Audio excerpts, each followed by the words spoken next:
নমস্কাৰ বন্ধুসকল, আপোনালোকে এইটো কথা জানেনে যে এণ্টাৰ্কটিকা আমাৰ পৃথিৱীৰ এনেকুৱা এখন মহাদেশীয় ফলক হয় য'ত না কোনোবা দেশ আছে, না কোনোবা চৰকাৰ আছে আৰু না কোনোবা জনজাতীয় জীৱন আছে।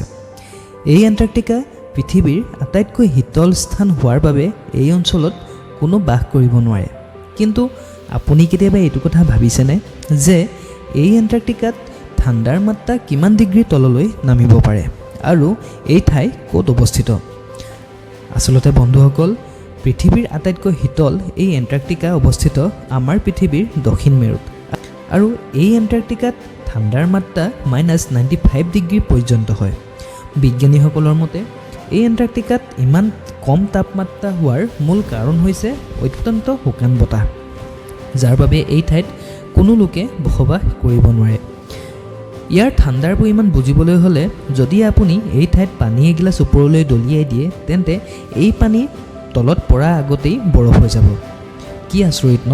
আৰু এই ঠাইডোখৰ ইমান আচৰিত হোৱা স্বত্তেও বা ইমান ঠাণ্ডা হোৱাৰ স্বত্তেও এই ঠাইত কেৱল আমাৰ পৃথিৱীৰ উন্নত দেশসমূহৰ বহু বিজ্ঞানী বা পৰ্যটকে গৱেষণা কৰিবৰ কাৰণেহে এই ঠাইলৈ আহে। এই ঠাইত বহু দেশৰ গৱেষণাগাৰ আছে আৰু তাৰ মাজতে আমাৰ ভাৰতবৰ্ষও অন্যতম। ইয়াত বাস কৰা বেছি লোকে বিজ্ঞানী, পৰ্যটক বা গৱেষক। এই ঠাইত তেওঁলোকে নিজৰ গৱেষণাগাৰতহে বসবাস কৰে, কিন্তু বেছি দিনলৈকে তেওঁলোকে এই এণ্টাৰ্কটিকাত বসবাস কৰিব নোৱাৰে, কাৰণ এই ঠাইত ঠাণ্ডাৰ মাত্ৰা ইমানেই বেছি যে তেওঁলোকে এবছৰ বা দুবছৰৰ ভিতৰত এবাৰহে এই ঠাইলৈ গৱেষণা কৰিবৰ কাৰণে আহে আৰু একেলগে জাহাজত এই ঠাইৰ পৰা ঘূৰি যায়। পৃথিৱীৰ বহু দেশৰ বিজ্ঞানীসকলে এই ঠাইলৈ গৱেষণা কৰিব আহে কাৰণে এই ঠাইক আন্তৰ্জাতীয় মহাদেশ বুলিও কোৱা হয়।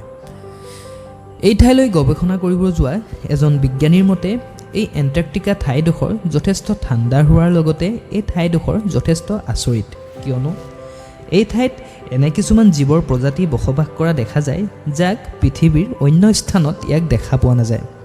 এই স্থানত পেংগুইনৰ লগতে চিলৰ মাত্ৰা যথেষ্ট পৰিমাণে দেখা পোৱা যায়। কেৱল মাত্ৰ সিহঁতেহে এই স্থানত বসবাস কৰিব পাৰে আৰু এই স্থানত বগা ভালুকো এই স্থানত দেখিবলৈ পোৱা যায়। সিহঁতে এই স্থানত পোৱা মাছৰ ওপৰত নিৰ্ভৰ কৰিয়েই জীৱন যাপন কৰি আহিছে। আৰু এই এণ্টাৰ্কটিকাত এনে কিছুমান পুৰণি গ্লেচিয়াৰ বা বৰফৰ ডাঙৰ ডাঙৰ পাহাৰ দেখা পোৱা যায় যি বহু হাজাৰ হাজাৰ বছৰ পুৰণি। বৰ্তমান সময়ত আমাৰ পৃথিৱীত গ্ল'বেল ৱাৰ্মিঙৰ পৰিমাণ বৃদ্ধি হোৱাৰ লগে লগে গৰমৰ ফলত এই বৰফসমূহো গলিবলৈ আৰম্ভ কৰিছে। তো বন্ধুসকল, আপোনালোকৰ আমাৰ এই পৃথিৱীৰ আচৰিত এণ্টাৰ্কটিকাৰ বিষয়ে জানি কেনেকুৱা লাগিলে মোক কমেণ্টৰ সহায়ত জনাব, আৰু ভিডিঅ'টো যদি চাই ভাল লাগিছে তেন্তে ভিডিঅ'টো লাইক আৰু শ্বেয়াৰ কৰি দিব।